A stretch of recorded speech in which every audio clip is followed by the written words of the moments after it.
మీరు కొత్తగా business start చేయాలనుకుంటున్నారా? మార్చ్ 16-17 హైటెక్స్ లో franchise India biggest ఫ్రో expo. AP రాజకీయాల్లో మంచి రసపట్టు మొదలైంది. పిఠాపురంలో జనసేనాని పవన్ కళ్యాణ్ పై పోటీకి దించేందుకు వైసీపీ అస్త్రం ముద్రగడ పద్మనాభం ఫ్యాన్ పార్టీ కండువా కూడా కప్పుకొని రెడీగా ఉన్నారు.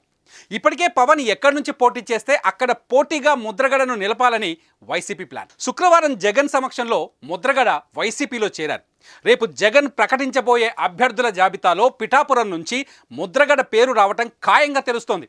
మరి పిఠాపురం అభ్యర్థి ఎంపీ వంగా గీత పరిస్థితి ఏంటనే చర్చ జరుగుతోంది. ఇప్పుడు పిఠాపురంలో అక్కడ సిట్టింగ్ ఎమ్మెల్యే దొరబాబుని జగన్ ముందే పక్కన పెట్టేసి ఎంపీ వంగా గీతను తీసుకువచ్చి పిఠాపురం ఇన్ఛార్జ్ చేశారు. పిఠాపురం నుంచి పవన్ కళ్యాణ్ పోటీ చేస్తే ఆయనను వంగా గీత ఎదుర్కొని నిలబడలేరని జగన్ భావించే 2 వారాల క్రితమే ఆమెను తాడేపల్లి ప్యాలెస్కు పిలిచి చెప్పారట. పవన్ కళ్యాణ్ ముద్రగడ లాంటి వారు మాత్రమే ఢీకొని ఓడించగలరని జగన్ భావిస్తున్నట్టు తెలుస్తోంది. మరైతే వంగా గీత పరిస్థితి ఏంటి అనేది ప్రశ్న. తిరిగి వంగా గీతను కాకినాడ ఎంపీగా పంపుదామనుకుంటే వైసీపీ 5వ జాబితాలో కాకినాడ నుంచి ఎంపీగా ఆమెకు బదులు చలమలశెట్టి సునీల్ పోటీ చేయబోతున్నట్లు ప్రకటించేశారు.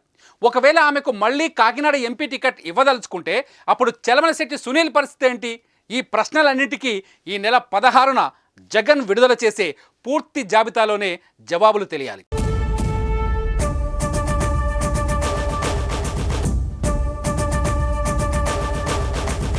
సుమన్ టీవీలో మీ పర్సనల్ అండ్ బిజినెస్ ప్రమోషన్స్ కోసం కింది నెంబర్కి కాంటాక్ట్ చేయండి.